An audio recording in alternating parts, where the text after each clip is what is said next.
I'm Chris Beachum with Gold Derby here on our Emmys 2020 Contenders Chat with casting directors, some of the top casting directors in all of Hollywood and around the world. We start with Carmen Cuba, representing Netflix for Stranger Things. Carmen, what was it like getting ready for season 3 as opposed to when you first started the project back for season 1? It has become incrementally challenging due to how popular the show is and how popular the kids are and sort of all those other aspects surrounding it. But I think fundamentally we stick to the same foundation of looking for actors who feel authentic in the world and who can, in some cases, bring some, I guess, some 80s pop to it and some nostalgia. Pretty much what we do each season. Back when you were working on getting season 1 underway, what were some of your challenges and maybe some of your secrets to getting those right kids? Because that's the whole series depends on that original casting, especially of the kids. For me, the kids,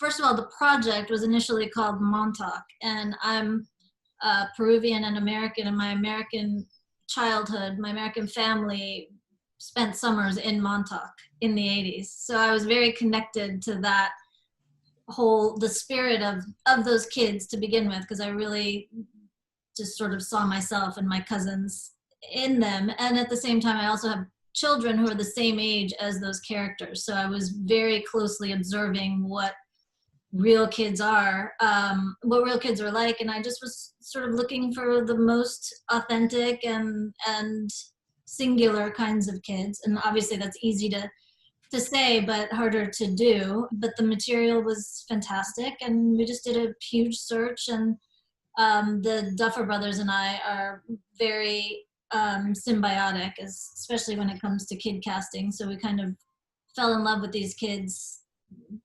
immediately, and then just sort of had to test them together in person. None of them were in LA.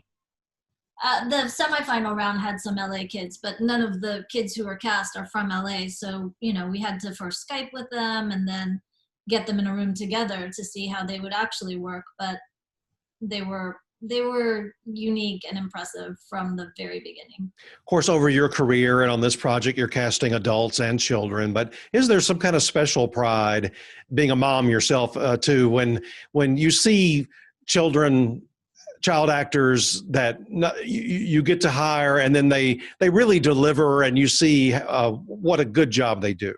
Absolutely, because I do think it's a very vulnerable thing. And certainly, again, as a parent, I think about that, about putting a kid into a space where he, has to work, for one, and work in a medium that's going to judge them, that's going to really, especially if a show becomes as popular as this one, which of course we had no idea or even dreamt that would be the case with this. But yeah, absolutely. These kids, especially because these kids, this particular cast has a real love for what they do and for creating and for imagination. And they especially did back then because they were even younger than they are now. And so, yeah, it gives me a lot of joy to see them do beyond what we even imagined for them in their roles and also outside in their real lives.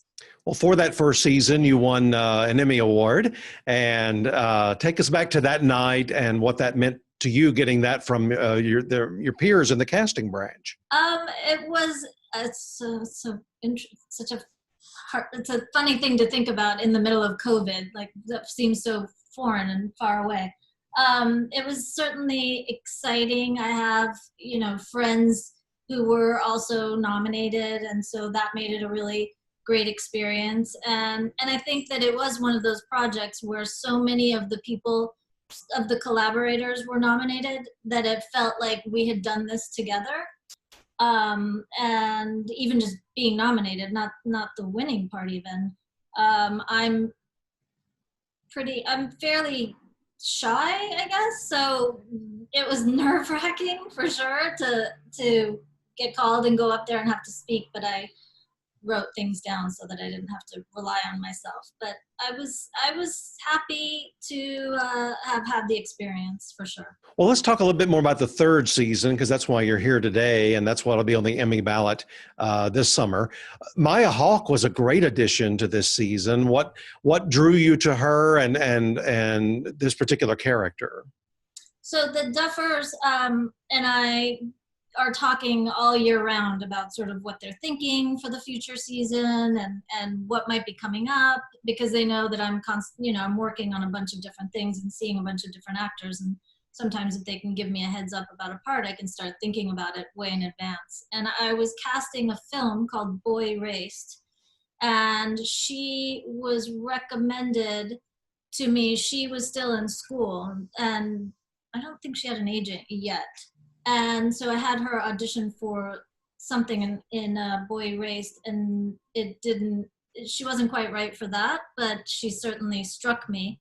And I then was in New York a few months after, because she's based there, and I just met up with her just to get to know her a little bit more. And then I told the Duffers about her pretty quickly, even though we weren't in the process yet, and I just made it clear that I thought she's somebody who should be in the process.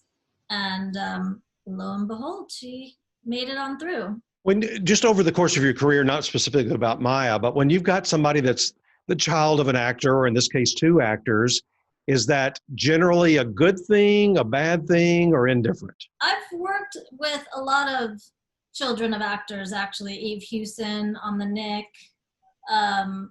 My family points that out to me a lot. But the truth is, I think it's neither, because or maybe as a kid of an actor, you actually have to be better than what people expect, because the expectation is so high. But I think that it's sort of the same as any other group. If they're trying to act, they're either going to be good or average or great, and I've just been lucky to find the great ones. But I certainly see all of them and imagine that there might be something there that is special, that came off of their childhood with their genes. Another actor I wanted to ask you about that I did not know before Stranger Things is Alec, is it Utgoff? It just brings so much to that role and is a big fan favorite. Tell us about how you came to him. I create sort of false or fake projects when I'm trying to hide. Certainly for something like Stranger Things, I wouldn't have wanted to give away that we had a Russian storyline. So I created some search for something that didn't exist. And fortunately, I've been working long enough that people sort of just trust that it's going to be something, even if they don't know what it is. And so I did this general search for Russians and used, fake sites. I think we used like Mission Impossible sites or something. And he came through that. And an interesting story about that is that he was also about to be cast in Chernobyl, which was going to clash with our dates. But he really wanted to do our part, and my good friend is a casting director of Chernobyl, Nina Gold, and I sort of had to hash out who was going to get him, and she was very generous, because the part for our series was much bigger. He was going to be like behind a mask, not being seen. One other question I had, all three seasons, but I'll focus on this season too. So creative between you and the Duffer Brothers, bringing in some 80s icons as various characters. Of course, Winona Ryder's been in all seasons, but Paul Reiser, and this year, Carrie Elwes. Tell us about your thoughts as you talk to the Duffers about doing that, and how you go about casting those people. We looked at people who weren't sort of 80s icons, but I think the combination of who she was as an actress, this story that she was involved with of a missing kid in the 90s, actually, this Polly Klaas case, I just sort of thought all these things would make sense, and the nostalgia that we would have for someone like Winona. But the others, it wasn't ever an intention to sort of keep that up, but I just keep auditioning actors I mean, I audition wide pools for everything, and sometimes if I bring it up, it doesn't sound like the best idea, but all of the actors that you just mentioned actually auditioned. So the Duffers could see what that felt like rather than sort of imagine like, oh, I wonder what Carrie Elways would be like in that part.